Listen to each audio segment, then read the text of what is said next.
Bismillahirrahmanirrahim.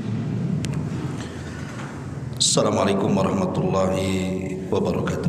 Waalaikumsalam. Alhamdulillah, wassalatu wassalamu ala rasulillah wa ala alihi wa sahbihi wa mawalah wa la hawla wa la quwwata illa billahi wa ba'du. Alhamdulillah, segala puja dan puji hanya milik Allah subhanahu wa ta'ala. Salawat dan juga salam senantiasa kita haturkan kepada Rasul kita Nabi besar Muhammad sallallahu alaihi wa ala alihi wasallam. Alhamdulillah, di malam hari ini kita bisa duduk kembali di Masjid Al-Fajri.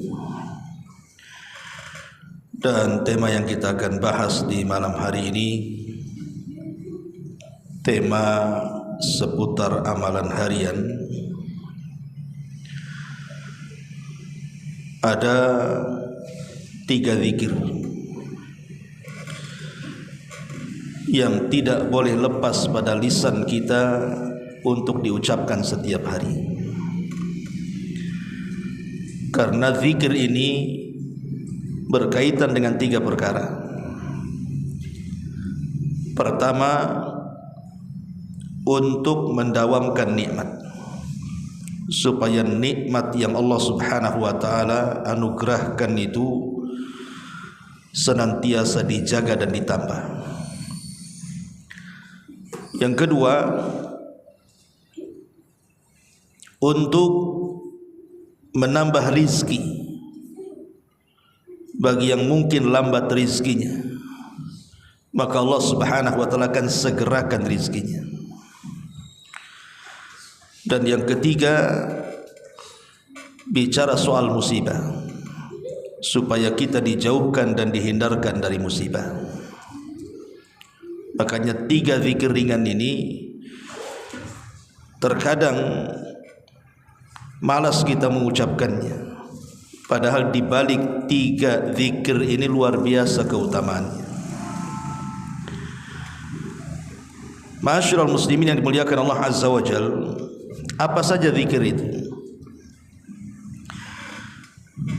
Dahulu ada ulama salaf namanya Ja'far ibn Muhammad ibn Ali ibn Husain, atau dikenal dengan Ja'far as-Sadiq. Dia putra daripada Muhammad ibn Ali, atau dikenal dengan Zainul Abidin.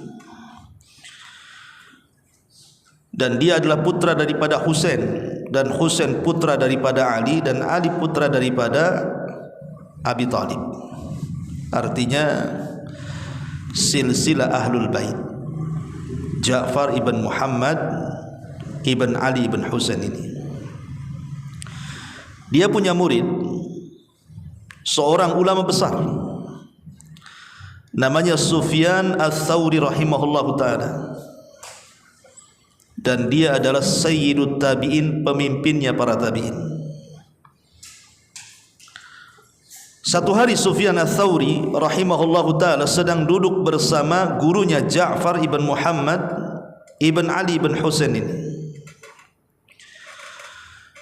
Layaknya seorang murid kepada gurunya,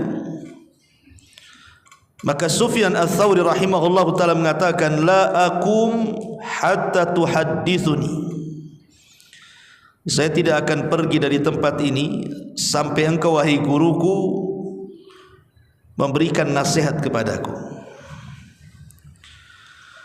Qala, maka berkata Imam Ja'far ini, amma inni uhaddithuka wa ma kathratul hadithi laka bi khairin ya Sufyan.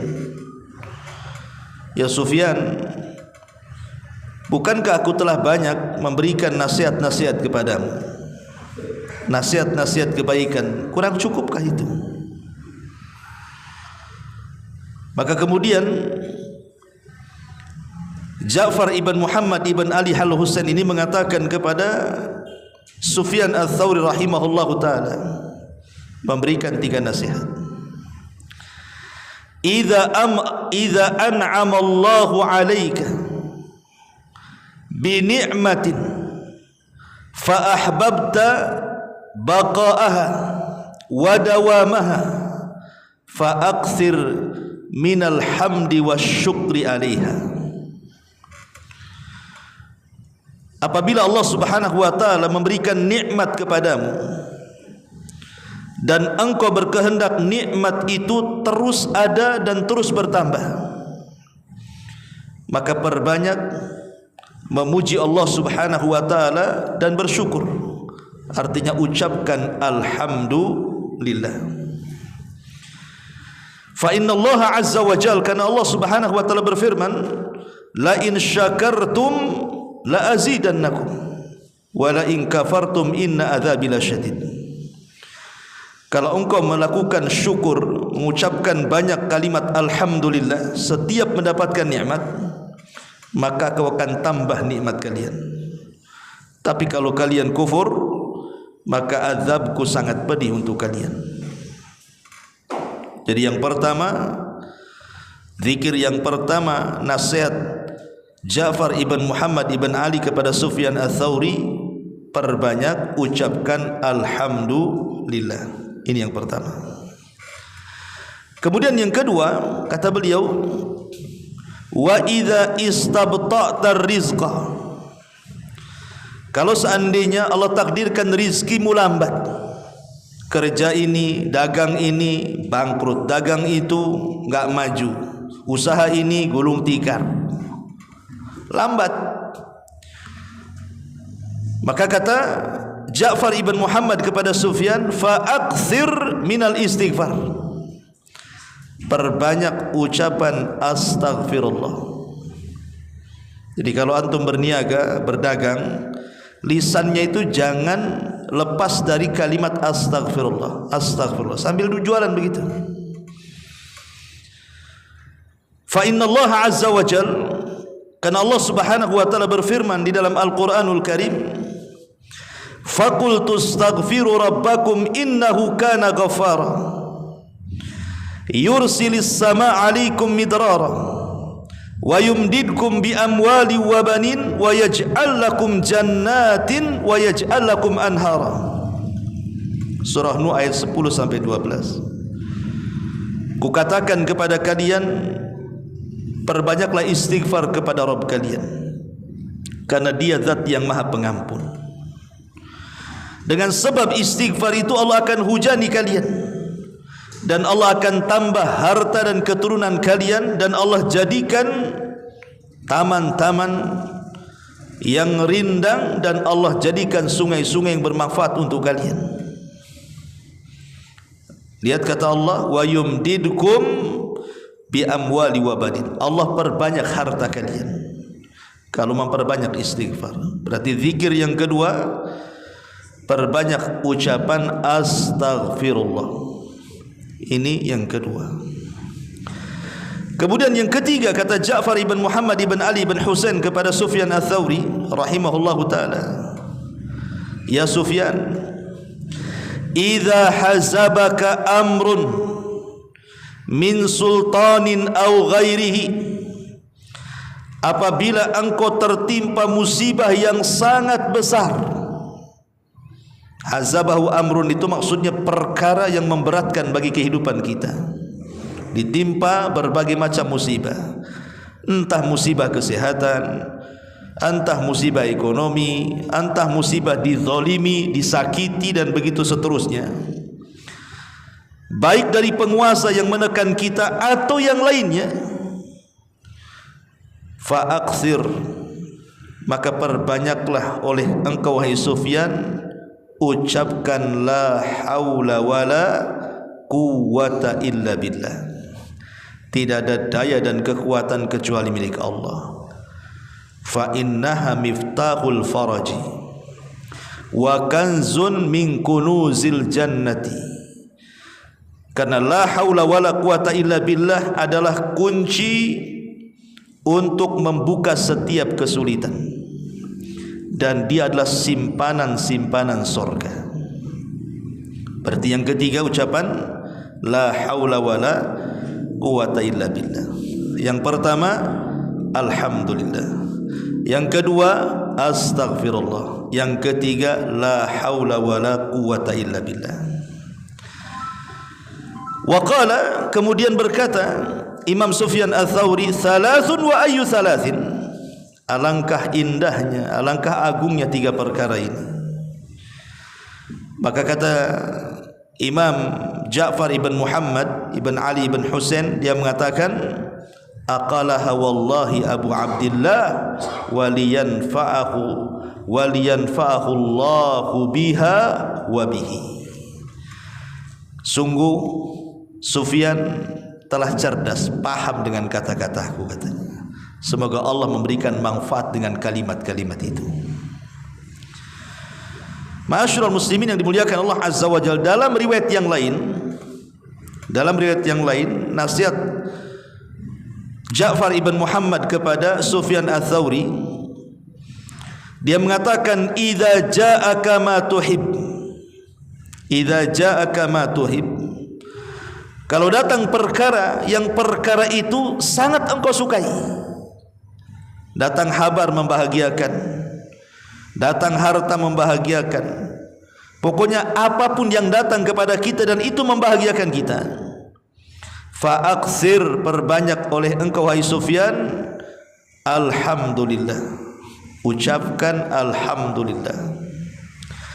Wa idza ja'aka ma taqrahu, tapi kalau datang perkara yang kau tidak suka, kau benci, enggak mau dengar, enggak mau menerima, fa'aksir, maka perbanyak ucapan la haula wala quwata illa billah.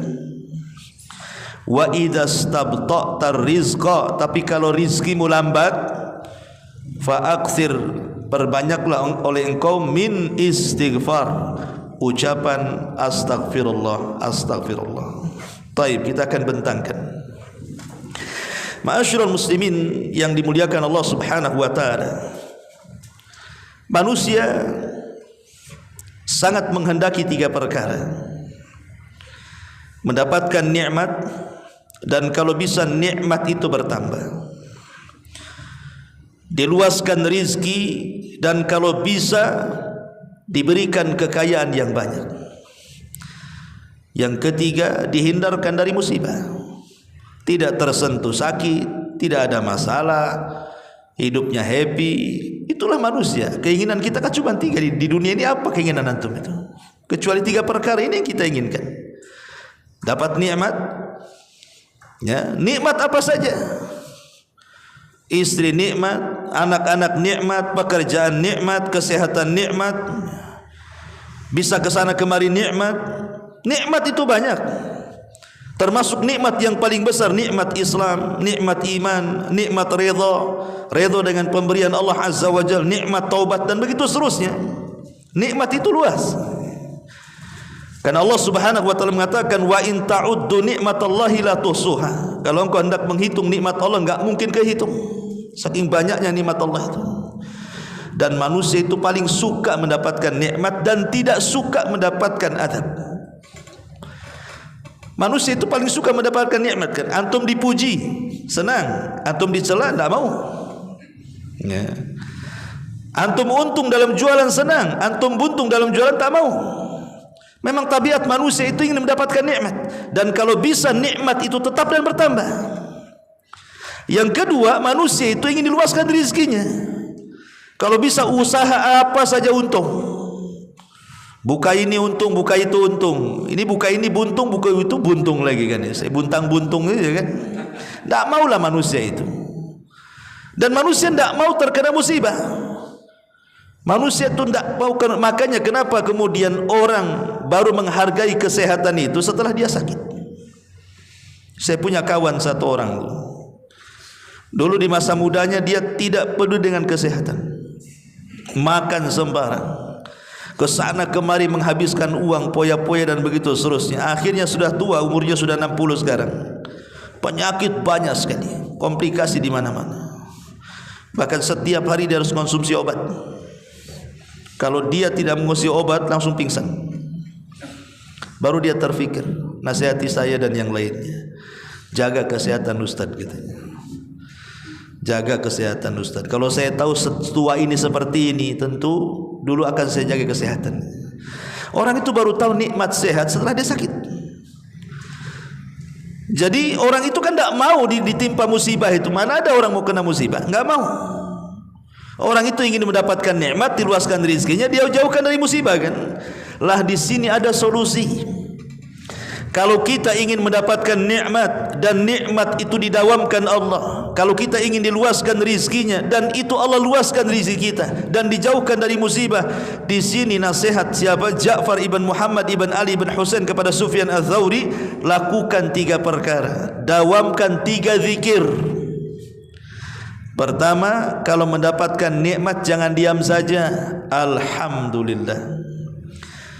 Yang kedua, kalau diuji usahanya asyik gagal terus, berarti kurang istighfar itu orang itu. Dan yang ketiga, kalau kita dizalimi, disakiti, ada hal-hal yang tidak enak bagi kita, perbanyak kalimat la haula wala quwata illa billah. Pertama, ucapan alhamdulillah. Ucapan alhamdulillah itu ucapan yang ajaib ikhwan, karena semua makhluk mengucapkannya. Tidak manusia, tidak jin, tidak malaikat. Bahkan semua yang Allah Subhanahu wa taala ciptakan di alam semesta ini, kalau kita perdengarkan, Allah memperdengarkan tasbih mereka kepada kita, pasti kita akan mendengar mereka mengucapkan alhamdulillah. Mana dalilnya? Allah Subhanahu wa taala berfirman, wa in min kulli syai'in illa yusabbihuna bihamdihi walakin la yafqahuna walakin la tafqahuna tasbihahum.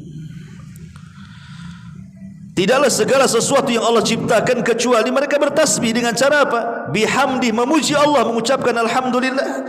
Tapi engkau tidak tahu tasbih mereka. Jadi kalau seandainya pintu ini diperdengarkan dia bertasbih, maka pintu ini akan mengucapkan alhamdulillah. Jika kipas itu diperdengarkan tasbihnya, maka kipas itu akan mengucapkan alhamdulillah. Jika karpet ini diperdengarkan kepada kita, dia sedang bertasbih, tentu kita akan mendengar karpet mengucapkan alhamdulillah. Dan begitu seterusnya. Jika antum mendengar suara ayam yang sedang bertasbih, tentu ayam itu akan mengucapkan alhamdulillah. Dan begitu seterusnya. Jadi alhamdulillah itu ucapan yang semua makhluk mengucapkannya, karena di dalamnya adalah pujian dan pengagungan kepada Allah Subhanahu wa taala. Dan ucapan alhamdulillah itu masuk kepada semua orang. Orang sehat mengucapkan alhamdulillah, orang sakit mengucapkan alhamdulillah, orang kaya mengucapkan alhamdulillah, orang miskin mengucapkan alhamdulillah. Coba saja antum tanya, datang kepada orang kaya, "Cemana kondisinya?" "Alhamdulillah, bisnis lancar Ustaz." Ya kan? Datang kepada orang miskin, "Cemana kondisinya akhi?" "Alhamdulillah, masih bisa makan." Tetangga tak bisa makan. Datang kepada orang yang sehat, "Cemana kondisinya?" "Alhamdulillah bi khairin." Sehat, olahraga, alhamdulillah. Datang kepada orang sakit, "Cemana kondisinya akhi?" "Alhamdulillah, masih hidup. Kemarin stroke mati." Gitu. Ucapan alhamdulillah ini dia masuk kepada semuanya. Dan ajaibnya adalah apa kata Hasan Al-Basri rahimahullahu taala? Dia mengatakan, "Ma min rajulin yara ni'matallahi alaihi fayaqulu alhamdulillahi alladhi bi ni'matihi tatimmus salihat illa aghnahu Allahu wa zadahu min fadli." Apa kata Imam Hasan Al-Basri rahimahullahu taala? Tidaklah seseorang ketika dia melihat nikmat Allah Subhanahu wa taala yang sampai kepadanya, dia pun mengucapkan alhamdulillah. Jadi tidaklah seseorang yang melihat nikmat Allah, antum diberikan kesembuhan, alhamdulillah. Berhasil dari operasi, alhamdulillah. Berniaga kemudian dapat untung, alhamdulillah. Apalagi Kalau kita pandai ini bersyukur, ikhwatu fiddin, muliakan Allah Subhanahu wa taala, ketika kita mendapatkan nikmat kemudian kita katakan alhamdulillahilladzi bi ni'matihi tatimmus shalihat. Segala puja dan puji hanya milik Allah, dengan nikmatnya sempurnalah amalan-amalan saleh. Apa kata Hasan Al-Basri? Illa aghnahullah, kecuali Allah akan memberikan kekayaan dan kecukupan kepadanya, wa zadahu min fadli, dan Allah akan tambah nikmatnya. Jadi kalau antum ya dapat istri satu, alhamdulillah, kira-kira ditambahkan nanti. Ya. Kan la in syakartum la azidannakum, kalau engkau bersyukur ku tambahkan itu. Ya. Amin. Bapak-bapak yang di atas, innalillah wa inna ilaihi rajiun, yang di atas, yang ibu-ibu ya. Taib. Intinya bahwa lihat bagaimana Hasan Al-Basri mengatakan, kalau seseorang itu mendapatkan nikmat dari Allah, maka ucapkan alhamdulillah. Alhamdulillahilladzi bi ni'matihi tatimmu shalihat. Maka Allah akan cukupkan kehidupan kita dan Allah akan tambah nikmatnya. La in syakartum la azidannakum. Karena kalimat alhamdulillah ini kalimat yang mulia. Al-Quran dimulai dengan kalimat alhamdulillah, karena surah Al-Fatihah itu ayat yang pertama alhamdulillah. Bismillah itu bukan bagian daripada Al-Fatihah kecuali dalam mazhab Syafi'i. Kemudian juga alhamdulillah kalimat yang dicintai Allah. Bagaimana tidak dicintai Allah? Kalimat itu pujian, antum aja dipuji suka. Walillahi masalul a'la. Maka Allah lebih utama lagi kalau kita mengucapkan alhamdulillah, Allah suka tuh. Bahkan kalimat alhamdulillah dianjurkan dibaca pada banyak tempat.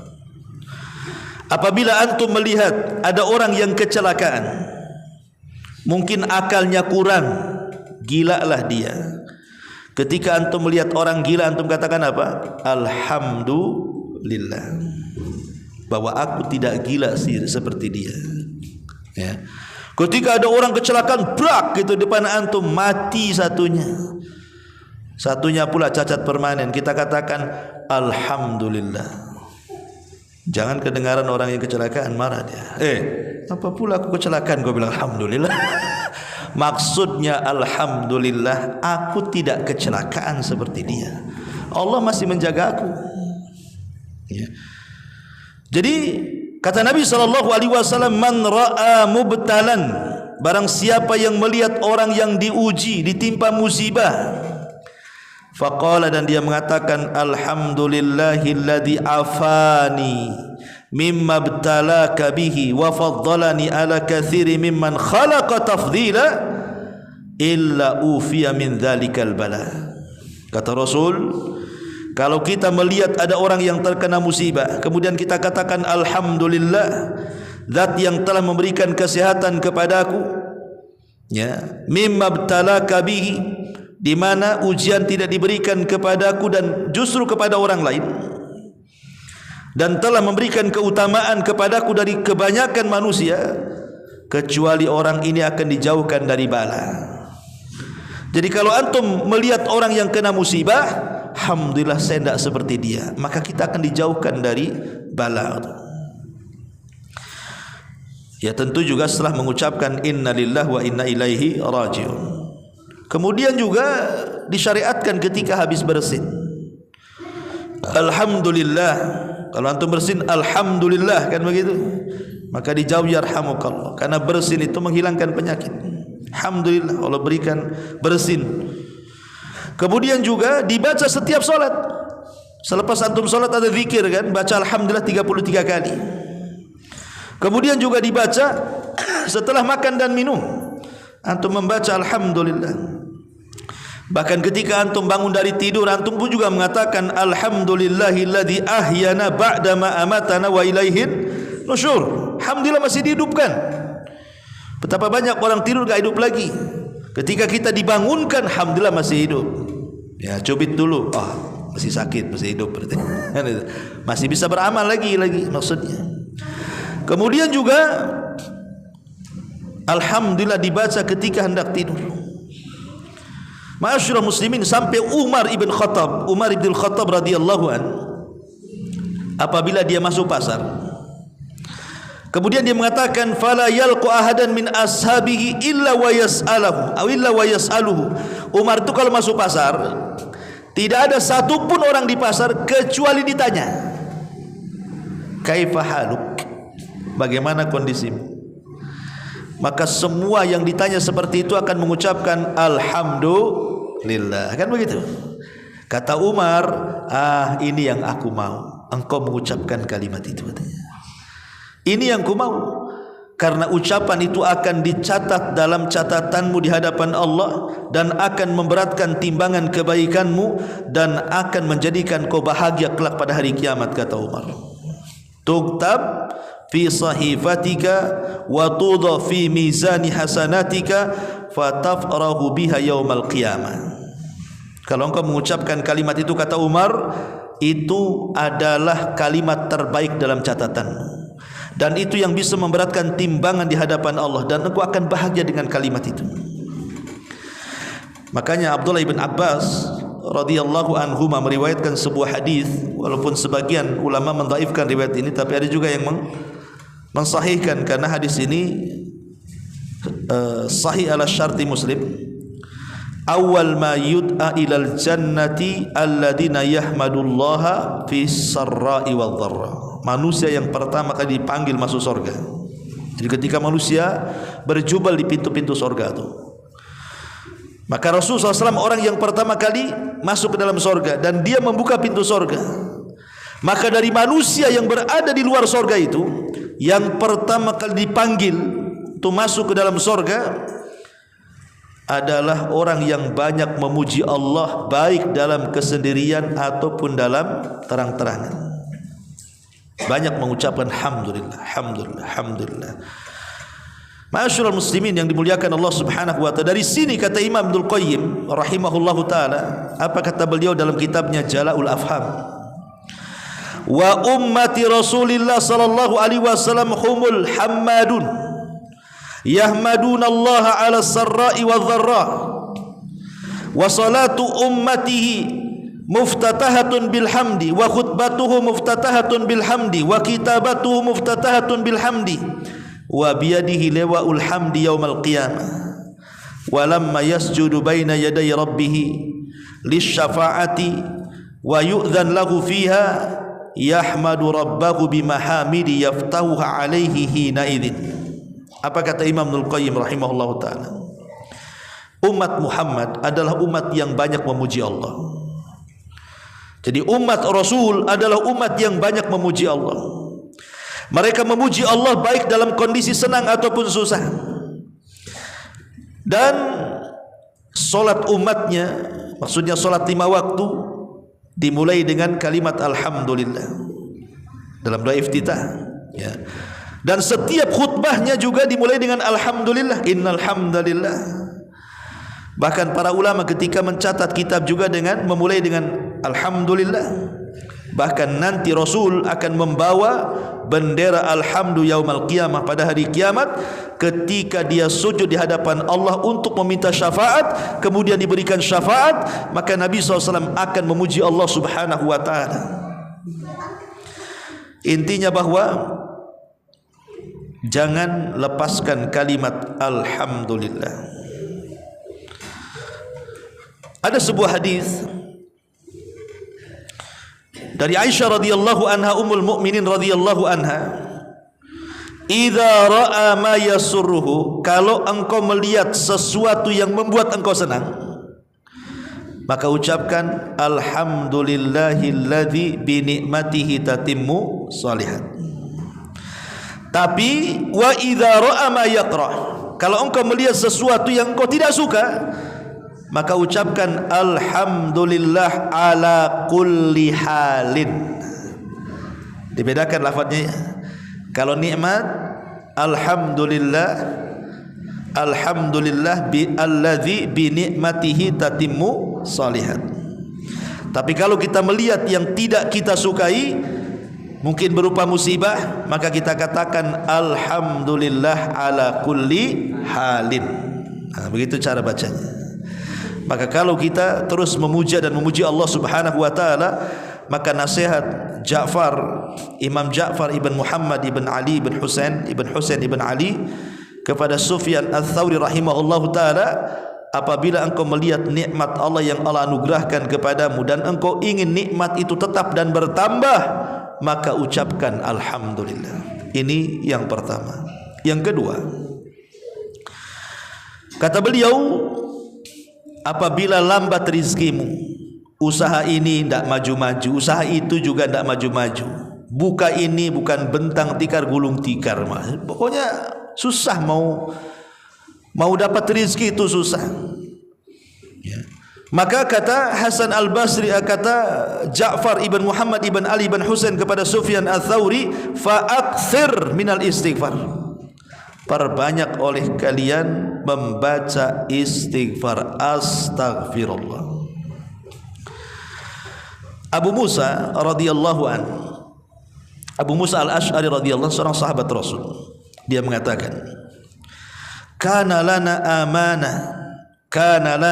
amanani dhahaba ahaduhuma wa huwa qaulur rasul fina wa baqiyal istighfar ma'ana fa idza dhahaba halakna, kata dia.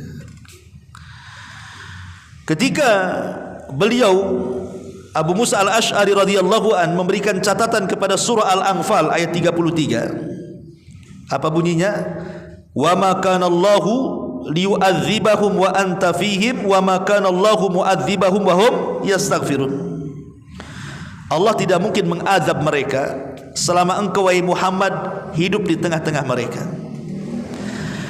Dan Allah tidak akan mengazab mereka selama mereka masih beristighfar kepada Allah Azza wa Jalla.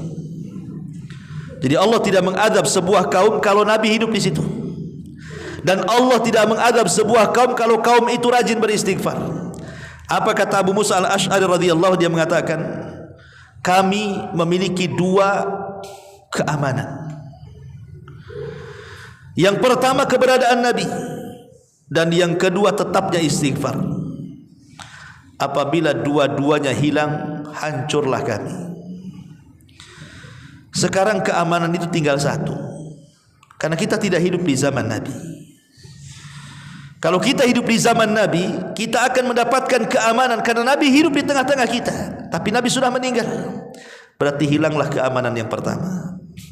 Berarti tinggal keamanan yang kedua. Apa itu? Istighfar. Selama kita istighfar, maka kita aman. Aman dari azab Allah, aman dari siksa Allah, aman dari musibah, aman dari segala-galanya. Dan keamanan itu nikmat Allah terbesar. Nikmat aman itu nikmat Allah terbesar. Makanya amanah diambil dari kata-kata aman, karena dengan amanah itu terciptalah keamanan. Orang kalau hilang amanah, menjadi khianat. Suami enggak aman sama istrinya, istri kemana pusing dia, enggak aman. Ya, nanti terbalik juga, suami kemana istri juga tak aman, karena hilang amanah. Ya kan? Orang tua tidak aman dengan anaknya karena hilang amanah. Rakyat tidak merasa aman dengan pemimpinnya karena hilang amanah. Dengan tetangga tidak merasa aman karena tidak amanah. Kan begitu ya? Jadi keamanan itu sesuatu yang menenangkan hati. Makanya amanah diambil dari kata aman, karena kalau tegak amanah pasti aman. Akan merasa aman kalau orang amanah semuanya kan. Ma'asyiral muslimin, rumah antum tinggal, apa-apa enggak ada yang nyuri kok. Semua amanah. Tapi kalau lingkungan itu tidak aman, banyak pencuri Ustaz. Kerjasama dengan satpamnya pula, enggak amanah. Pusing kita ini, mau pergi aja pusing kan, padahal sudah digembok, sudah diteralis lagi kan rumahnya itu, tetap juga taburi garam. Jadi ada orang kalau sudah tidak aman tuh seperti itu, was-was hidupnya kan. Lah salah satu mendapatkan keamanan itu adalah dengan cara memperbanyak istighfar. Ma'asyiral muslimin yang dimuliakan Allah Azza wa Jalla. Lah di antara fungsi istighfar yang dinasihatkan oleh Imam Ja'far kepada Sufyan Ats-Tsauri ini adalah apabila telat rizkimu, maka perbanyak istighfar. Apa kata Hasan Al-Basri dalam ucapan beliau? Aktsiru minal istighfar fi buyutikum wa ala mawaidikum wa fi turuqikum wa fi aswaqikum wa fi majalisikum aina ma kuntum fa innakum ma tadrun mata tanzilul maghfirah. Kata Hasan Al-Basri, perbanyak istighfar kalian itu, baik di rumah-rumah kalian, baik di tempat-tempat kumpul kalian, entah di pekerjaan, entah di pasar, entah terserah di mana saja, di jalan-jalan kalian, di pasar-pasar kalian, di majelis-majelis kalian, dimanapun kalian berada, perbanyak istighfar. Karena kita tidak tahu di mana tempat Allah menurunkan ampunan itu, kan kita tidak tahu. Boleh jadi kita istighfar di masjid tidak diampuni, tapi istighfar di jalan diampuni pula karena keikhlasannya. Boleh jadi ketika baca istighfar Allah tidak mengampuni di jalan, di pasar pula karena keikhlasannya, di situ pula ampunan turun. Kita tidak tahu. Dan ampunan turun itulah diiringi dengan apa? Dengan rizki yang akan dibuka dalam kehidupannya. Apabila turun ampunan, berarti barokah akan disebar, rizki akan dibuka. Karena Allah Subhanahu wa taala mengatakan, faqul tastaghfiru rabbakum innahu kana ghafara yursilis samaa 'alaikum midrara wa yumdidkum bi amwalin wa banin. Sebab istighfar itu Allah akan perbanyak harta dan keturunan kalian. Makanya dalam hadis yang sahih yang dikeluarkan Imam Abi Dawud, Rasul mengatakan, man lazimal istighfar ja'alallahu min kulli dhiqin makhraja wa bi kulli hammin faraja wa yarzuquhu Allahu min haitsu la yahtasib. Siapa yang melazimkan istighfar, kata Rasul, maka Allah akan berikan jalan keluar di tengah-tengah kesempitannya. Allah akan berikan kebahagiaan di tengah-tengah kesedihannya, dan Allah akan berikan rizki dari arah yang tidak disangka-sangkanya. Lihat bagaimana istighfar ini luar biasa, mencarikan jalan keluar, memberikan kebahagiaan, memberikan rizki dari arah yang tidak disangka-sangka dalam hadis ini. Ma'asyiral muslimin yang dimuliakan Allah Azza wa Jalla. Apalagi kalau menggabungkan dua-duanya, ikhwan. Antum gabungkan ucapan alhamdulillah dengan ucapan astaghfirullah. Oh, mantap lagi. Hasan Al-Basri, Imam Tabi'in, mengatakan, jadi satu hari dia menyewa seorang pekerja hamal, tukang bawa-bawa tuh. Pemanya antum punya barang, nanti tolong bawakan, kita kasih duit, apa namanya, porter ya kalau di pelabuhan, atau pokoknya gitulah ya. Jadi kata Hasan Al-Basri rahimahullahu taala, ketika pekerjanya ini membawakan barang dia dari pasar ke rumahnya dan dia di sampingnya sambil jalan, maka Hasan Al-Basri mendengar ini yang membawa barang ini selalu mengucapkan alhamdulillah astaghfirullah, alhamdulillah astaghfirullah, alhamdulillah astaghfirullah, dari pasar sampai rumah, enggak berhenti ya. Jadi Imam Hasan Al-Basri ini heran, kemudian bertanya kepada orang ini, kenapa engkau mengucapkan dua zikir itu, alhamdulillah astaghfirullah, alhamdulillah astaghfirullah ya. Fa ajab, maka dia menjawab, adapun dia mengatakan, ana fi hayati kulliha ma Allah baina amrain, ya Imam, saya akan usahakan dalam kehidupanku bersama Allah dengan dua perkara ini. Dia mengatakan kepada Imam Hasan Al-Basri, ya Imam, saya sudah bernadar dalam hidupku, tidak mungkin aku lepas dalam hidupku dengan dua perkara ini, alhamdulillah dan astaghfirullah. Kenapa? Ni'matun lillahi alayya tastahiqqu minni alhamdu wa taksirun fi haqqi rabbi yastahiqul istighfar.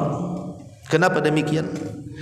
Karena kau tahu wahai imam, Allah sudah banyak memberikan nikmat kepadaku, banyak sekali. Coba antum ngaca. Di dalam mata kita ada nikmat bisa melihat. Di dalam lisan kita ada nikmat bisa bicara, bisa menelan, bisa makan. Dengan telinga bisa mendengar. Banyak nikmat Allah itu. Dan aku tidak bisa membalas nikmat itu kecuali dengan syukur. Makanya aku ucapkan alhamdulillah. Tetapi dengan banyaknya nikmat yang Allah berikan kepadaku, aku tahu diri, aku ini masih kurang untuk bersyukur. Boleh jadi banyak larangan-larangan yang dilanggar. Makanya aku perbanyak astagfirullah. Makanya aku ucapkan alhamdulillah astagfirullah, alhamdulillah astagfirullah. Kan enak tuh. Satu sisi alhamdulillah karena bersyukur akan nikmat yang Allah berikan kepada kita, karena kebaikan Allah berikan nikmat sementara kita ini tidak bisa membalasnya. Dan banyak pula larangan-larangan yang dilanggar kita. Dengan apa caranya coba? Perbanyak istighfar. Makanya Nabi SAW setiap hari mengucapkan astaghfirullahaladzim itu sampai 70 sampai 100 kali itu. Artinya mengucapkan astagfirullah itu tidak mesti harus kita punya dosa, tidak. Membiasakan bertobat gitu maksudnya.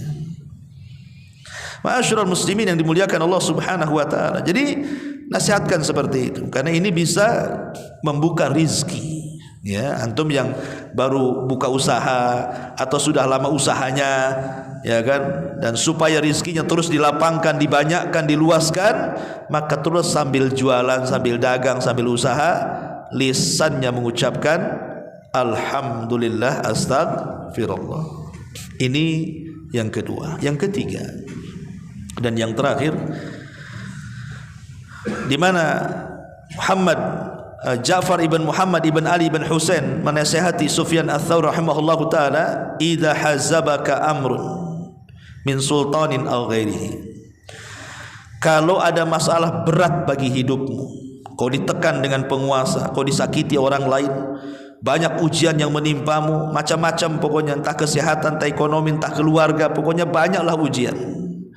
Fa'akthir min la haula wala quwata illa billah. Perbanyak ucapan la haula wala quwata illa billah. Tidak ada daya dan kekuatan kecuali hanya milik Allah. Kenapa? Kalimat ini ikhwan adalah kalimat yang Abi Darda radhiyallahu an senantiasa diperintah Rasul untuk membacanya setiap hari. Kata Abi Darda radhiyallahu an, amarani khalili bisab'in. Kekasihku maksudnya Nabi telah berwasiat kepadaku untuk tidak meninggalkan 7 perkara. Apa itu? Hubbul masakin, mencintai orang miskin. Kemudian melihat ke bawah, jangan melihat ke atas. Capek melihat ke atas itu. Ya kan, pegal kan kalau melihat ke atas kan. Lihat ke bawah. Ya. Kemudian yang ketiga, untuk bersilaturahim, walaupun orang yang kita silaturahim dia pergi meninggalkan kita. Kemudian yang keempat, jangan meminta-minta. Kemudian yang kelima, mengatakan yang hak walaupun pahit rasanya. Kemudian yang keenam, jangan takut celaan kecuali kepada Allah. Kemudian yang ketujuh, yang terakhir, wa amarani an ukthira min qawli la haula wala quwata illa billah fa innahunna min kanzi tahtil arsy. Dan Rasul memerintahkan untuk terus membaca la haula wala quwata illa billah karena itu adalah simpanan yang ada di bawah arsy Allah Subhanahu wa taala, alias simpanan surga. Kenapa kalimat ini kalimat ajaib ikhwan, la haula wala quwata illa billah ini? Bahkan kalau kita mendawamkan kalimat ini, orang sakit pun bisa sembuh. Orang sakit bisa sembuh. Ini obat loh, ucapkan kalimat la ilaha illallah itu. Orang malas jadi semangat. Ya. Kemudian orang yang kalah perang bisa jadi menang. Kemudian orang yang ahli maksiat akhirnya berubah menjadi taat. Karena begini, kita sering membahas tauhid kan. Bahkan di antara kita mungkin pernah belajar kitab tauhid, entah usul salasa, entah qawaidul arba, pokoknya kitab-kitab tauhid lah. Kitab-kitab tauhid yang dipelajari oleh ustadz-ustadz kita ini itu sebenarnya teori. Kebanyakan bicara masalah teori. Oh, tauhid terbagi 3, rububiyah, uluhiyah, asma sifat. Uluhiyah ini, rububiyah ini, asma sifat ini. Kemudian mentafsirkan la ilaha illallah. La ilaha illallah itu ada syarat-syaratnya 1, 2, 3. Ini kan teori, pengetahuan, teori kan. Tetapi ketika antum mengucapkan kalimat la haula wala quwata illa billah, ini namanya praktek. Antum sedang mempraktekkan tauhid. Ketika antum kemudian terus lisannya tidak lepas dengan kata-kata la haula wala quwata illa billah, artinya anda sedang mempraktekkan tauhid. Ya. Dengan lisan kita sedang mempraktikkan tauhid, dan dengan hati kita sedang mempraktikkan tauhid yang berupa afdalut tauhid at-tawakkul, tawakal. Karena kalimat la haula wala quwata illa ini gabungan dari 2 kata. Iyyaka na'bud, iyyaka nasta'in, iyyaka na'bud, dan juga ucapan Nabi Allah Ibrahim alaihi salatu wasalam, hasbunallahu wa ni'mal wakil. Satu sisi kita menyandarkan ubudiyah kita kepada Allah, bahwa tidak ada daya dan kekuatan kecuali milik Allah, tauhid. Tapi sisi lain kita mengakui bahwa memang tidak ada tempat berlindung, tidak ada tempat pertolongan, tidak ada tempat bersandar kecuali kepada Allah. Siapa lagi? Karena kalimat ini adalah kalimat yang bisa merubah segalanya, dari yang lemah kepada yang kuat, dari yang tadinya sulit untuk melakukan ketaatan karena gemar maksiat akhirnya jadi taat, dari malas ke semangat, dari kalah ke menang, dari macam-macam, karena tidak ada daya dan kekuatan kecuali milik Allah Subhanahu wa taala. Makanya ada seorang syekh bercerita, ikhwan, ada seorang syekh bercerita di Riyadh. Jadi ada seorang tujar di Riyadh itu, seorang pedagang, dulunya sukses, ya, pedagang sukses. Allah takdirkan pedagang ini bangkrut, bangkrutnya, habis modalnya, hutang di mana-mana. Akhirnya kepikiran, sakit pula dia. Kan begitu orang yang bangkrut, stres, akhirnya kemudian sampai kepada sakit. Kemudian dia datang kepada salah satu masyayikh, kepada salah satu ulama yang ada di sana, meminta nasihat gitu ya. Apa yang harus dia lakukan, amalan apa yang harus diamalkan. Datanglah dia kepada salah satu ulama. Akhirnya sang ulama pun berikan nasihat, cobalah kau memulai lagi bisnismu, tetapi jangan tinggalkan kalimat la haula wala quwata illa billah. Tidak ada daya dan kekuatan kecuali milik Allah. Betapa hebatnya manusia tetap lemah di hadapan Allah. Betapa kayanya manusia tetap miskin di hadapan Allah. Minta kepada Allah. Akhirnya kemudian orang ini memulai usahanya. Setiap hari lisannya tidak pernah lepas la haula wala quwata illa billah, la haula wala quwata illa billah. Pagi, siang, malam terus, masya Allah. Akhirnya Allah kembalikan kekayaannya. Lambat laun bisnisnya hidup lagi, penyakitnya hilang, sehat lagi. Bahkan ada kisah lagi juga, ada seseorang yang terkena kasus, dia itu posisinya dizalimi. Akhirnya kasusnya sampai ke mahkamah, ke pengadilan. Dia di pihak yang benar, tapi dia dizalimi. Akhirnya dia coba menyewa pengacara ini, pengacara dia kalah juga. Terkadang ikhwan, belum tentu yang benar itu menang kan gitu. Karena dalam dunia pengacara bukan yang menang itu yang benar, tapi yang pandai ngomong. Kalau pandai ngomong kan gitu ya, dia menang. Pandai memutar pasal-pasal karet tuh kan, dia pandai menang tuh, bayar saksi pandai menang. Padahal dia tidak benar. Jadi akhirnya dia itu sudah kepepet gitu ya. Dia di pihak benar tapi kok kemudian dipojokkan terus dalam mahkamah itu. Dengan pengacara lawannya, datanglah dia kepada salah seorang syekh, meminta nasihat, gimana caranya supaya saya menang dalam perkara, karena saya di pihak yang benar. Maka syekh itu atau ulama, sang ulama pun memberikan nasihat, perbanyaklah ucapkan la haula wala quwata illa billah. Ingat, sehebat apapun hakim tetaplah hakim. Dia manusia, dia lemah. Allah jauh lebih kuat dibandingkan dia. Betapa hebatnya sang pengacara ngomong sana sini, tetaplah dia manusia, dia makhluk yang lemah. Allah lah yang kuat. Perbanyak kalimat la haula wala quwata illa billah. Akhirnya dia terus membaca sampai setiap persidangan, akhirnya datang keajaiban. Allah singkap siapa yang benar, siapa yang salah. Kekuatan siapa yang menyingkap itu kalau bukan kekuatan Allah? Itulah la haula wala quwata illa billah. Makanya kalimat ini dianjurkan dibaca di banyak tempat karena saking agungnya. Seperti kalau antum keluar dari rumah, antum membaca bismillahi tawakkaltu 'ala Allah la haula wala quwata illa billah. Kalau antum baca seperti itu, kata Rasul, hudita wa kufita wa wukita fatatanaha lahu syayatin, katanya. Engkau akan dicukupi rizkinya hari itu. Engkau akan diberikan hidayah. Engkau akan dijaga. Setan enggak akan menyentuhmu. Ya. Ya. Kemudian juga dibaca ketika bangun dari malam hari. Sebagaimana hadis Nabi sallallahu alaihi wasallam, beliau mengajarkan doa la ilaha illallah wahdahu la syarikalah, lahul mulku wa lahul hamdu wa huwa ala kulli syai'in qadir, alhamdulillah wa subhanallah wa la ilaha illallah wallahu akbar wa la haula wa la quwata illa billah. Maka siapa yang membaca doa ini maka akan diampuni dosa-dosanya, kata Rasul. Terkadang juga dibaca ketika menghadapi lawan.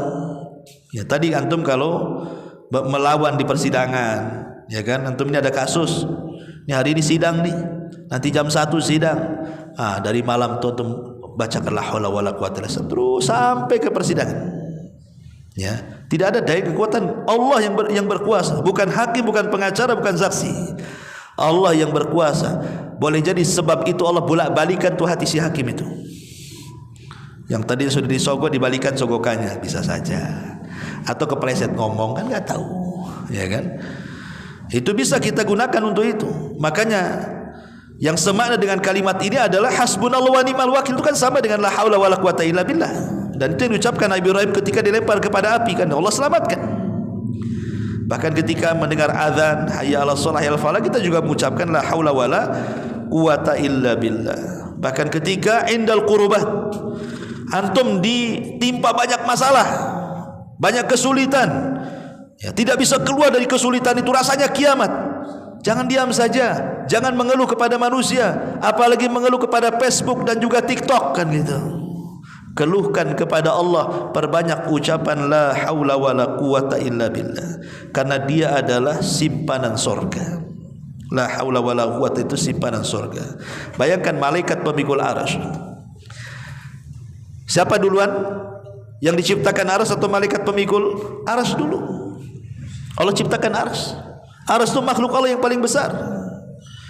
Setelah Allah ciptakan arsy, Allah ciptakan yang memikulnya malaikat. Setelah malaikat diciptakan, malaikat tengok arsy, mak besar kali, cemana saya ngiping-ngikul, katanya. Tak mungkin ya Rabb, arsy sebesar ini kami pikul. Dalam ciptakan berapa? 8 malaikat pemikul arsy, kan? Dalam Quran disebutkan thamaniyah, 8. Semua 8 malaikat nyerah. Tak bisa ya Rabb, arsy ini terlampau besar, kami tidak kuat. Maka Allah mengatakan, katakan oleh kalian la haula wala quwata illa billah. Maka ketika 8 malaikat pembawa arsy ini mengucapkan kalimat la haula wala quwata illa billah, tiba-tiba datang kekuatan. Dan antum tahu besarnya malaikat pemikul arsy, kakinya di dasar bumi, badannya menjulang sampai ke langit ke pertama, kedua, ketujuh, sampai melewati sorga, sampai tanduknya memikul arsy. Sebesar itulah malaikat arsy itu. Dan dia akan tetap memikul sampai kiamat dibangkitkan. Siapa yang berikan kekuatan memikul arsy? Allah. Maka dari sini kalimat ini bisa menyembuhkan penyakit. Bisa juga memberikan semangat bagi yang lemah. Karena ada orang yang kemudian putus asa hidupnya karena ini gagal itu gagal. Ya kan? Akhirnya stres. Ketika stres bingung, ketika bingung lemah badannya. Maka siapa yang melazimkan dengan penuh keyakinan bahwa tidak ada daya dan kekuatan kecuali Allah, dan itu tauhid yang sempurna, maka insyaallah dengan lafaz la haula wala quwata illa akan mendatangkan keajaiban-keajaiban itu. Maka sebagai penutup sekali lagi saya ulangi, kehidupan manusia tidak lepas daripada nikmat, rizki dan musibah.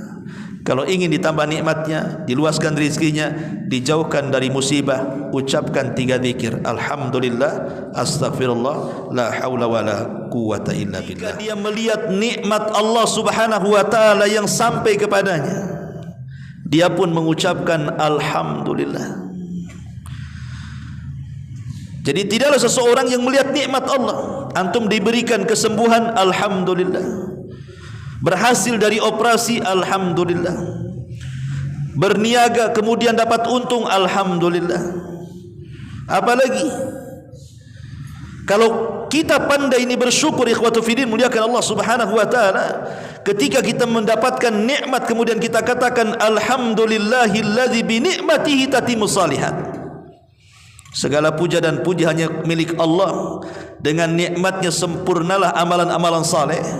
Apa kata Hasan Al-Basri? Illa aghnahullah, kecuali Allah akan memberikan kekayaan dan kecukupan kepadanya, wa zadahu min fadli, dan Allah akan tambah nikmatnya. Jadi kalau antum ya dapat istri 1, alhamdulillah, kira-kira ditambahkan nanti. Ya. Kan la in syakartum la azidannakum, kalau engkau bersyukur ku tambahkan itu. Ya, amin. Bapak-bapak yang di atas, inna lillahi wa inna ilaihi rajiun, yang di atas, yang ibu-ibu ya. Taib. Intinya bahwa lihat bagaimana Hasan Al-Basri mengatakan, kalau seseorang itu mendapatkan nikmat dari Allah, maka ucapkan alhamdulillah. Alhamdulillahilladzi bi ni'matihi tatimmu shalihat. Maka Allah akan cukupkan kehidupan kita dan Allah akan tambah nikmatnya. La in syakartum la azidannakum. Karena kalimat alhamdulillah ini kalimat yang mulia. Al-Quran dimulai dengan kalimat alhamdulillah, karena surah Al-Fatihah itu ayat yang pertama alhamdulillah. Bismillah itu bukan bagian daripada Al-Fatihah, kecuali dalam mazhab Syafi'i. Kemudian juga alhamdulillah kalimat yang dicintai Allah. Bagaimana tidak dicintai Allah? Kalimat itu pujian, antum aja dipuji suka. Walillahi masalul a'la. Maka Allah lebih utama lagi kalau kita mengucapkan alhamdulillah, Allah suka tuh. Bahkan kalimat alhamdulillah dianjurkan dibaca pada banyak tempat. Apabila antum melihat ada orang yang kecelakaan, mungkin akalnya kurang, gila lah dia. Ketika antum melihat orang gila, antum katakan apa? Alhamdulillah, bahwa aku tidak gila seperti dia. Ya. Ketika ada orang kecelakaan, brak gitu depan antum, mati satunya pula cacat permanen, kita katakan alhamdulillah. Jangan kedengaran orang yang kecelakaan marah dia. Apa pula aku kecelakaan, kau bilang alhamdulillah. Maksudnya alhamdulillah aku tidak kecelakaan seperti dia, Allah masih menjaga aku. Ya. Jadi kata Nabi SAW, man ra'a mubtalan, barang siapa yang melihat orang yang diuji, ditimpa musibah, faqala, dan dia mengatakan alhamdulillahilladzi afani mimma btalaka bihi wa faddalani ala katsiri mimman khalaqa tafdila illa ufiya min dzalikal bala. Kata Rasul, kalau kita melihat ada orang yang terkena musibah, kemudian kita katakan alhamdulillah, zat yang telah memberikan kesehatan kepadaku, ya, mimma btalaka bihi, di mana ujian tidak diberikan kepadaku dan justru kepada orang lain, dan telah memberikan keutamaan kepadaku dari kebanyakan manusia, kecuali orang ini akan dijauhkan dari bala. Jadi kalau antum melihat orang yang kena musibah, alhamdulillah saya tidak seperti dia, maka kita akan dijauhkan dari bala. Ya tentu juga setelah mengucapkan innalillahi wa inna ilaihi rajiun.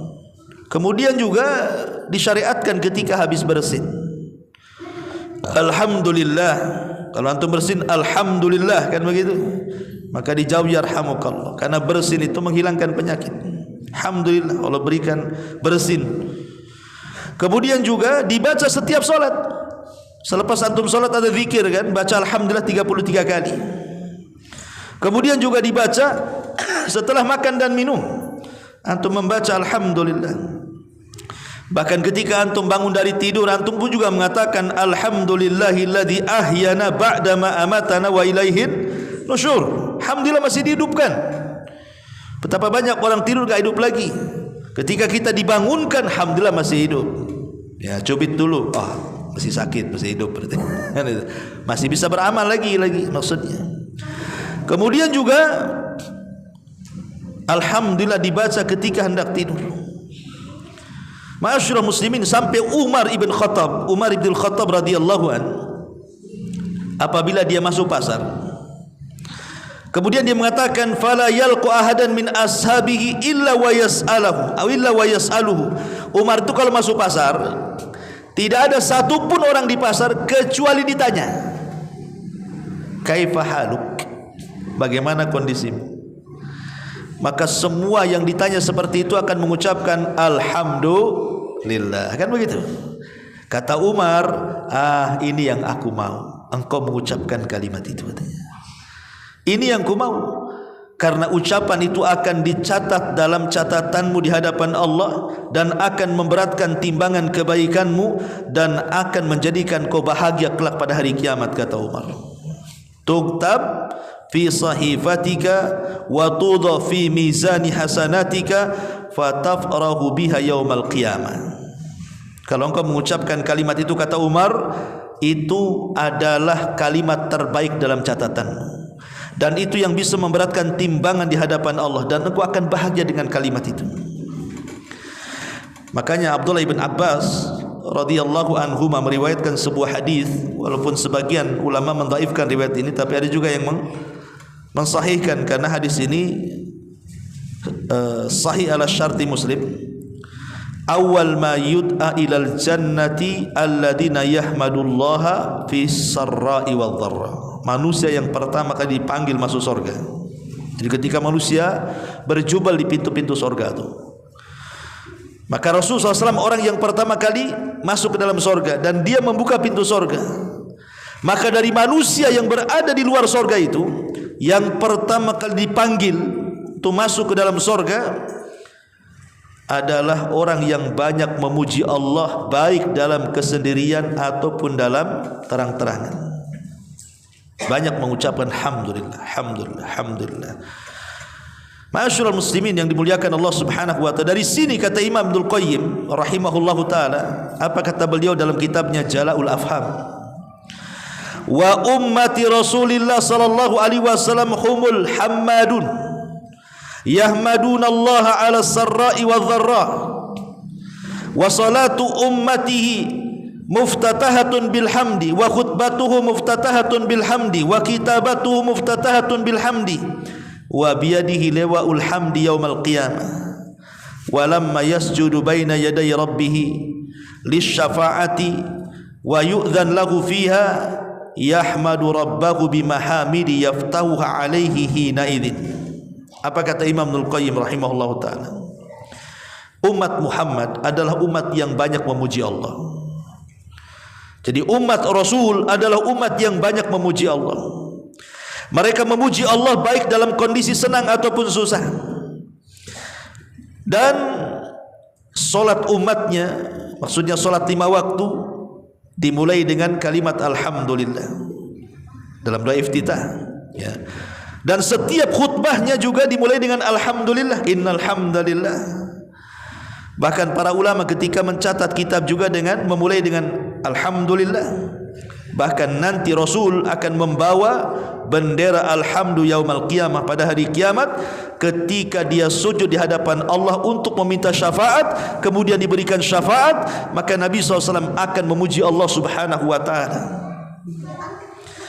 Intinya bahwa jangan lepaskan kalimat alhamdulillah. Ada sebuah hadis dari Aisyah radhiyallahu anha, ummul mukminin radhiyallahu anha, idza ra'a ma yasurruhu, kalau engkau melihat sesuatu yang membuat engkau senang, maka ucapkan alhamdulillahilladzi bi ni'matihi tatimmu shalihat. Tapi wa idza ra'a ma yakrah, kalau engkau melihat sesuatu yang engkau tidak suka, maka ucapkan alhamdulillah ala kulli halin. Dibedakan lafadznya ya. Kalau nikmat alhamdulillah, alhamdulillah bi alladzi bi ni'matihi tatimmu shalihat. Tapi kalau kita melihat yang tidak kita sukai, mungkin berupa musibah, maka kita katakan alhamdulillah ala kulli halin. Begitu cara bacanya. Maka kalau kita terus memuja dan memuji Allah Subhanahu wa taala, maka nasihat Ja'far, Imam Ja'far ibn Muhammad ibn Ali ibn Husain ibn Ali kepada Sufyan Ats-Tsauri rahimahullahu taala, apabila engkau melihat nikmat Allah yang Allah anugerahkan kepadamu dan engkau ingin nikmat itu tetap dan bertambah, maka ucapkan alhamdulillah. Ini yang pertama. Yang kedua, kata beliau, apabila lambat rizkimu, usaha ini tidak maju-maju, usaha itu juga tidak maju-maju, buka ini bukan bentang tikar gulung tikar, pokoknya susah mau dapat rizki itu susah ya. Maka kata Hasan Al-Basri, kata Ja'far ibn Muhammad ibn Ali ibn Husain kepada Sufyan Ats-Tsauri, fa'aktsir minal istighfar, perbanyak oleh kalian membaca istighfar, astaghfirullah. Abu Musa radhiyallahu an, Abu Musa Al-Asy'ari radhiyallahu, seorang sahabat Rasul, dia mengatakan, kana lana amanani dhahaba ahaduhuma wa huwa qaulur rasul fina wa baqiyal istighfar ma'ana fa idza dhahaba halakna, kata dia. Ketika beliau Abu Musa Al-Asy'ari radhiyallahu an memberikan catatan kepada surah Al-Anfal ayat 33, apa bunyinya? Wa ma kana Allahu liyu'adzibahum wa anta fihim wa ma kana Allahu mu'adzibahum wa hum yastaghfirun. Allah tidak mungkin mengazab mereka selama engkau wahai Muhammad hidup di tengah-tengah mereka, dan Allah tidak akan mengazab mereka selama mereka masih beristighfar kepada Allah Azza wa Jalla. Jadi Allah tidak mengazab sebuah kaum kalau Nabi hidup di situ, dan Allah tidak mengazab sebuah kaum kalau kaum itu rajin beristighfar. Apa kata Abu Musa Al-Asy'ari radhiyallahu, dia mengatakan, kami memiliki dua keamanan. Yang pertama keberadaan Nabi, dan yang kedua tetapnya istighfar. Apabila dua-duanya hilang, hancurlah kami. Sekarang keamanan itu tinggal satu, karena kita tidak hidup di zaman Nabi. Kalau kita hidup di zaman Nabi, kita akan mendapatkan keamanan karena Nabi hidup di tengah-tengah kita. Tapi Nabi sudah meninggal, berarti hilanglah keamanan yang pertama. Berarti tinggal keamanan yang kedua. Apa itu? Istighfar. Selama kita istighfar, maka kita aman. Aman dari azab Allah, aman dari siksa Allah, aman dari musibah, aman dari segala-galanya. Dan keamanan itu nikmat Allah terbesar. Nikmat aman itu nikmat Allah terbesar. Makanya amanah diambil dari kata-kata aman, karena dengan amanah itu terciptalah keamanan. Orang kalau hilang amanah, menjadi khianat, suami enggak aman sama istrinya. Istri kemana pusing dia, enggak aman. Ya, nanti terbalik juga, suami kemana istri juga tak aman, karena hilang amanah. Ya kan? Orang tua tidak aman dengan anaknya karena hilang amanah. Rakyat tidak merasa aman dengan pemimpinnya karena hilang amanah. Dengan tetangga tidak merasa aman karena tidak amanah. Kan begitu ya? Jadi keamanan itu sesuatu yang menenangkan hati. Makanya amanah diambil dari kata aman, karena kalau tegak amanah pasti aman. Akan merasa aman kalau orang amanah semuanya kan. Ma'asyiral muslimin, rumah antum tinggal apa-apa, enggak ada yang nyuri kok. Semua amanah. Tapi kalau lingkungan itu tidak aman, banyak pencuri Ustaz. Kerjasama dengan satpamnya pula, enggak amanah. Pusing kita ini, mau pergi aja pusing kan. Padahal sudah digembok, sudah diteralis lagi kan rumahnya itu.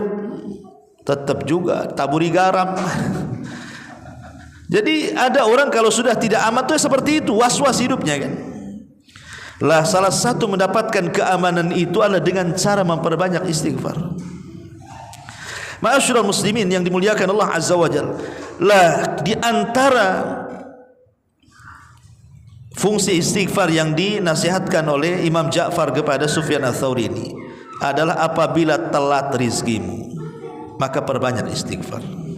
Apa kata Hasan Al-Basri dalam ucapan beliau? Aktsiru minal istighfar fi buyutikum wa ala mawaidikum wa fi turukikum wa fi aswakikum wa fi majalisikum aina ma kuntum fa innakum ma tadrun mata tanzilul maghfirah.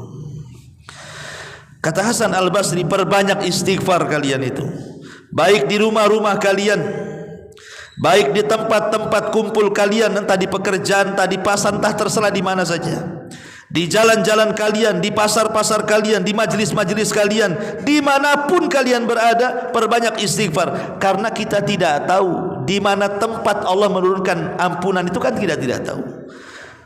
Boleh jadi kita istighfar di masjid tidak diampuni, tapi istighfar di jalan diampuni pula karena keikhlasannya. Boleh jadi ketika baca istighfar Allah tidak mengampuni di jalan, di pasar pula karena keikhlasannya, di situ pula ampunan turun. Kita tidak tahu. Dan ampunan turun itulah diiringi dengan apa? Dengan rizki yang akan dibuka dalam kehidupannya. Apabila turun ampunan, berarti barokah akan disebar, rizki akan dibuka. Karena Allah Subhanahu wa taala mengatakan, faqul tastaghfiru rabbakum innahu kana ghafara yursilis samaa 'alaikum midrara wa yumdidkum bi amwalin wa banin. Sebab istighfar itu Allah akan perbanyak harta dan keturunan kalian. Makanya dalam hadis yang sahih yang dikeluarkan Imam Abi Dawud, Rasul mengatakan, man lazimal istighfar ja'alallahu min kulli dhiqin makhraja wa bi kulli hammin faraja wa yarzuquhu Allahu min haitsu la yahtasib. Siapa yang melazimkan istighfar, kata Rasul, maka Allah akan berikan jalan keluar di tengah-tengah kesempitannya. Allah akan berikan kebahagiaan di tengah-tengah kesedihannya, dan Allah akan berikan rizki dari arah yang tidak disangka-sangkanya. Lihat bagaimana istighfar ini luar biasa, mencarikan jalan keluar, memberikan kebahagiaan, memberikan rizki dari arah yang tidak disangka-sangka dalam hadis ini. Ma'asyiral muslimin yang dimuliakan Allah Azza wa Jalla. Apalagi kalau menggabungkan dua-duanya, ikhwan. Antum gabungkan ucapan alhamdulillah dengan ucapan astaghfirullah. Oh, mantap lagi. Hasan Al-Basri, Imam Tabi'in, mengatakan, jadi satu hari dia menyewa seorang pekerja hamal, tukang bawa-bawa tuh. Pemanya antum punya barang, nanti tolong bawakan, kita kasih duit, apa namanya, porter ya kalau di pelabuhan, atau pokoknya gitulah ya. Jadi kata Hasan Al-Basri rahimahullahu taala, ketika pekerjanya ini membawakan barang dia dari pasar ke rumahnya dan dia di sampingnya sambil jalan, maka Hasan Al-Basri mendengar ini yang membawa barang ini selalu mengucapkan alhamdulillah astaghfirullah, alhamdulillah astaghfirullah, alhamdulillah astaghfirullah, dari pasar sampai rumah, enggak berhenti ya. Jadi Imam Hasan Al-Basri ini heran, Kemudian bertanya kepada orang ini, kenapa engkau mengucapkan dua zikir itu? Alhamdulillah, astaghfirullah. Alhamdulillah, astaghfirullah. Ya. Fa'ajab, maka dia menjawab. Adapun dia mengatakan, ana fi hayati kulliha ma Allah baina amrayn. Ya Imam, saya akan usahakan dalam kehidupanku bersama Allah dengan dua perkara ini. Dia mengatakan kepada Imam Hasan Al-Basri, ya Imam, saya sudah bernazar dalam hidupku, tidak mungkin aku lepas dalam hidupku dengan dua perkara ini, alhamdulillah dan astaghfirullah. Kenapa? Ni'matun lillahi alayya tastahiqqu minni alhamdu wa taksirun fi haqqi rabbi yastahiqqul istighfar. Kenapa demikian? Karena kau tahu wahai Imam, Allah sudah banyak memberikan nikmat kepadaku, banyak sekali. Coba antum ngaca. Di dalam mata kita ada nikmat bisa melihat, di dalam lisan kita ada nikmat bisa bicara, bisa menelan, bisa makan, dengan telinga bisa mendengar. Banyak nikmat Allah tuh. Dan aku tidak bisa membalas nikmat itu kecuali dengan syukur. Makanya aku ucapkan alhamdulillah. Tetapi dengan banyaknya nikmat yang Allah berikan kepadaku, aku tahu diri, aku ini masih kurang untuk bersyukur. Boleh jadi banyak larangan-larangan yang dilanggar. Makanya aku perbanyak astagfirullah.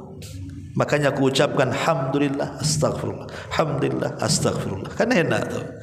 Satu sisi alhamdulillah karena bersyukur akan nikmat yang Allah berikan kepada kita, karena kebaikan Allah berikan nikmat sementara kita ini tidak bisa membalasnya. Dan banyak pula larangan-larangan yang dilanggar kita. Dengan apa caranya coba? Perbanyak istighfar. Makanya Nabi SAW setiap hari mengucapkan astaghfirullahaladzim itu sampai 70 sampai 100 kali itu.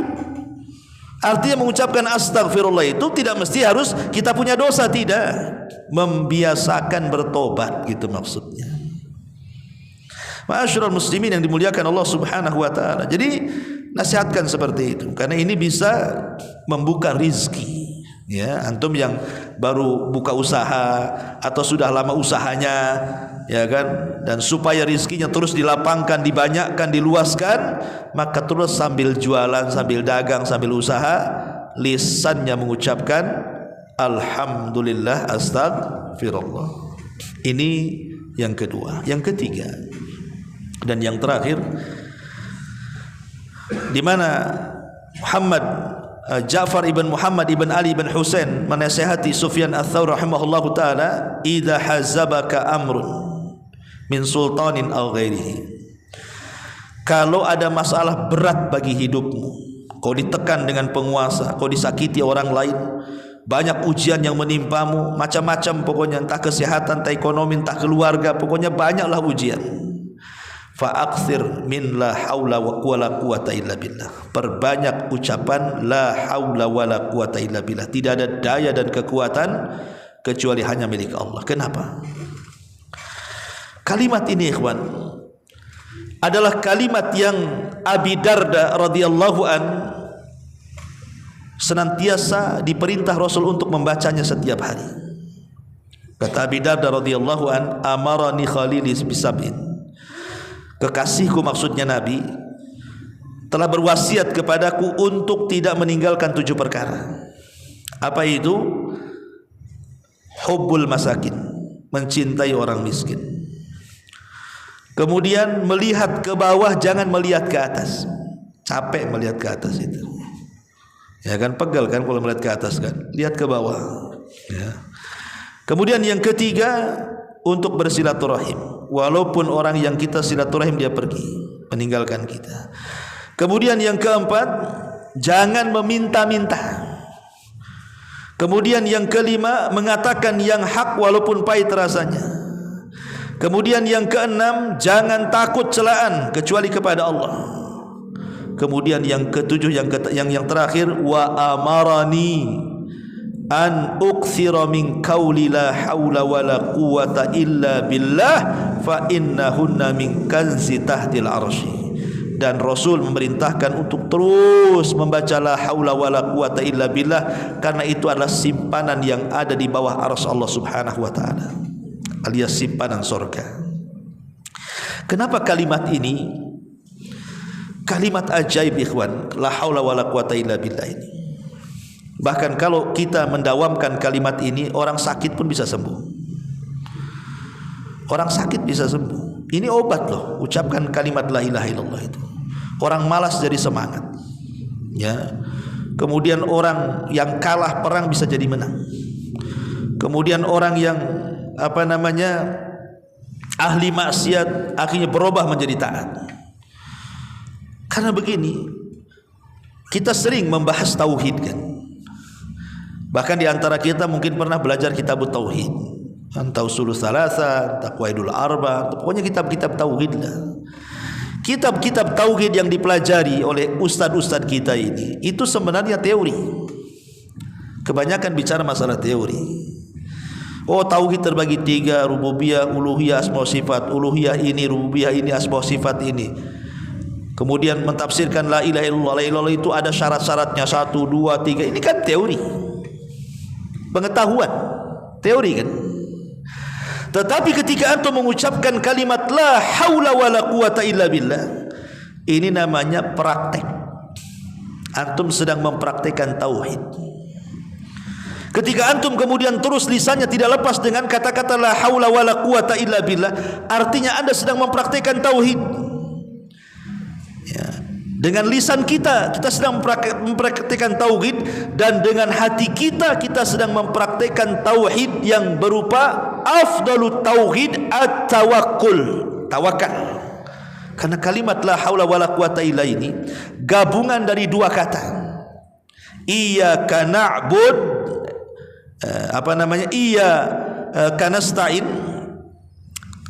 iyyaka na'bud, dan juga ucapan Nabi Allah Ibrahim alaihi salatu wasalam, hasbunallahu wa ni'mal wakil. Satu sisi kita menyandarkan ubudiyah kita kepada Allah, bahwa tidak ada daya dan kekuatan kecuali milik Allah, tauhid.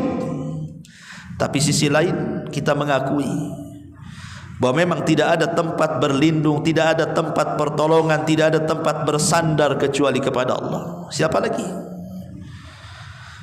Karena kalimat ini adalah kalimat yang bisa merubah segalanya, dari yang lemah kepada yang kuat, dari yang tadinya sulit untuk melakukan ketaatan karena gemar maksiat akhirnya jadi taat, dari malas ke semangat, dari kalah ke menang, dari macam-macam, karena tidak ada daya dan kekuatan kecuali milik Allah Subhanahu wa taala. Makanya ada seorang syekh bercerita, ikhwan, ada seorang syekh bercerita di Riyadh. Jadi ada seorang tujar di Riyadh itu, seorang pedagang, dulunya sukses, ya, pedagang sukses. Allah takdirkan pedagang ini bangkrut, bangkrut-bangkrutnya, habis modalnya, hutang di mana-mana. Akhirnya kepikiran, sakit pula dia. Kan begitu orang yang bangkrut, stres, akhirnya kemudian sampai kepada sakit. Kemudian dia datang kepada salah satu masyayikh, kepada salah satu ulama yang ada di sana, meminta nasihat gitu ya. Apa yang harus dia lakukan, amalan apa yang harus dia amalkan.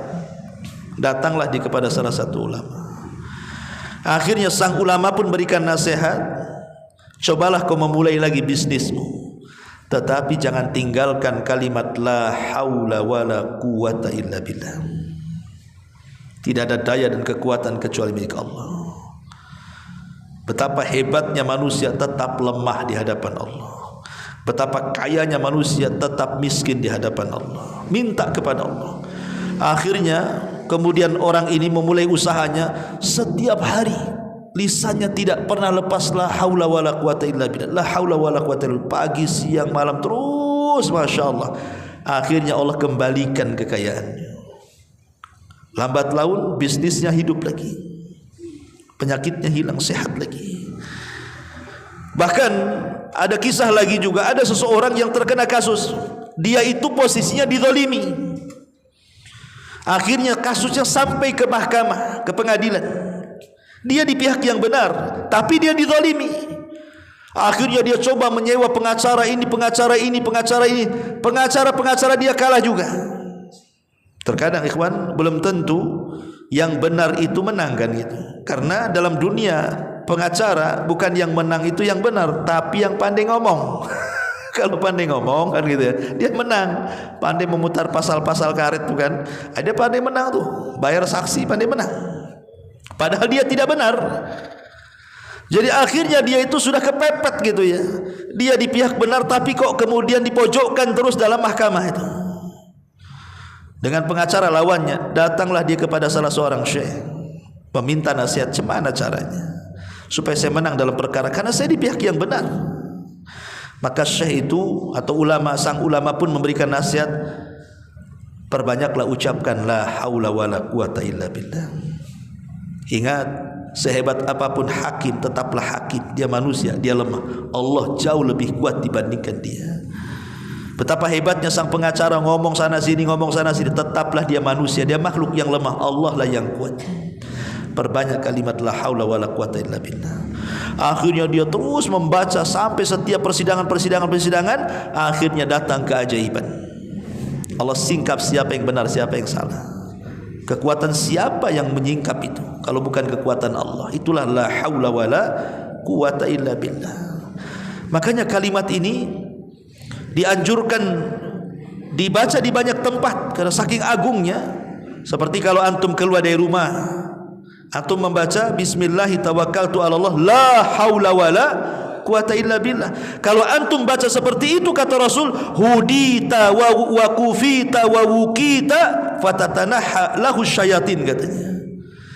Engkau akan dicukupi rizkinya hari itu. Engkau akan diberikan hidayah. Engkau akan dijaga. Setan enggak akan menyentuhmu. Ya. Ya. Kemudian juga dibaca ketika bangun dari malam hari. Sebagaimana hadis Nabi sallallahu alaihi wasallam, beliau mengajarkan doa la ilaha illallah wahdahu la syarikalah, lahul mulku wa lahul hamdu wa huwa ala kulli syai'in qadir, alhamdulillah wa subhanallah wa la ilaha illallah wallahu akbar wa la haula wa la quwata illa billah. Maka siapa yang membaca doa ini maka akan diampuni dosa-dosanya, kata Rasul. Terkadang juga dibaca ketika menghadapi lawan. Ya, tadi antum kalau melawan di persidangan, ya kan, antum ini ada kasus, ini hari ini sidang nih, nanti jam 1 sidang. Dari malam tuh antum bacakan la haula wala quwata illa billah terus sampai ke persidangan. Ya, tidak ada daya kekuatan Allah yang berkuasa, bukan hakim, bukan pengacara, bukan saksi. Allah yang berkuasa. Boleh jadi sebab itu Allah bolak-balikan tuh hati si hakim itu. Yang tadi sudah disogok dibalikan sogokannya, bisa saja. Atau kepleset ngomong, kan enggak tahu, ya kan? Itu bisa kita gunakan untuk itu. Makanya yang semakna dengan kalimat ini adalah hasbunallahu wa ni'mal wakil, itu kan sama dengan la haula wala quwata illa billah. Dan itu yang diucapkan Nabi Ibrahim ketika dilempar kepada api, kan Allah selamatkan. Bahkan ketika mendengar azan hayya 'alas shalah hayya 'alal falah, kita juga mengucapkan la haula wala quwata illa billah. Bahkan ketika indal qurubat, antum ditimpa banyak masalah, banyak kesulitan, ya, tidak bisa keluar dari kesulitan itu, rasanya kiamat. Jangan diam saja, jangan mengeluh kepada manusia, apalagi mengeluh kepada Facebook dan juga TikTok, kan gitu. Keluhkan kepada Allah, perbanyak ucapan la haula wala quwata illa billah, karena dia adalah simpanan sorga. La haula wala quwata itu simpanan sorga. Bayangkan malaikat pemikul arsy. Siapa duluan? Yang diciptakan arsy atau malaikat pemikul arsy dulu? Allah ciptakan arsy. Arsy itu makhluk Allah yang paling besar. Setelah Allah ciptakan arsy, Allah ciptakan yang memikulnya malaikat. Setelah malaikat diciptakan, malaikat tengok arsy, mak besar kali, cemana saya ngiping-ngikul, katanya. Tak mungkin ya Rabb, arsy sebesar ini kami pikul. Dan Allah ciptakan berapa? 8 malaikat pemikul arsy, kan? Dalam Quran disebutkan thamaniyah, 8. Semua 8 malaikat nyerah. Tak bisa ya Rabb, arsy ini terlampau besar, kami tidak kuat. Maka Allah mengatakan, katakan oleh kalian la haula wala quwata illa billah. Maka ketika 8 malaikat pembawa arsy ini mengucapkan kalimat la haula wala quwata illa billah, tiba-tiba datang kekuatan. Dan antum tahu besarnya malaikat pemikul arsy, kakinya di dasar bumi, badannya menjulang sampai ke langit ke pertama, kedua, ketujuh, sampai melewati sorga, sampai tanduknya memikul arsy. Sebesar itulah malaikat arsy itu, dan dia akan tetap memikul sampai kiamat dibangkitkan. Siapa yang memberikan kekuatan memikul arsy? Allah. Maka dari sini kalimat ini bisa menyembuhkan penyakit, bisa juga memberikan semangat bagi yang lemah. Karena ada orang yang kemudian putus asa hidupnya karena ini gagal itu gagal, ya kan?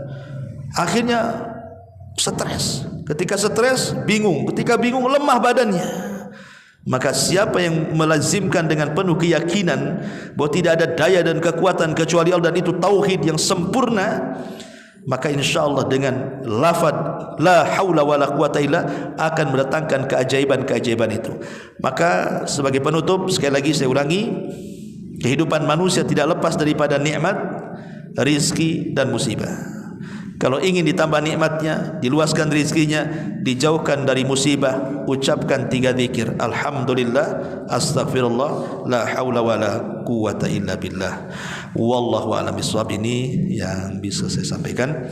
Mudah-mudahan ada manfaatnya. Subhanakallahumma bihamdika, asyhadu an la ilaha illa anta, astaghfiruka wa atubu ilaik. Allahu ta'ala alam. Assalamualaikum warahmatullahi wabarakatuh.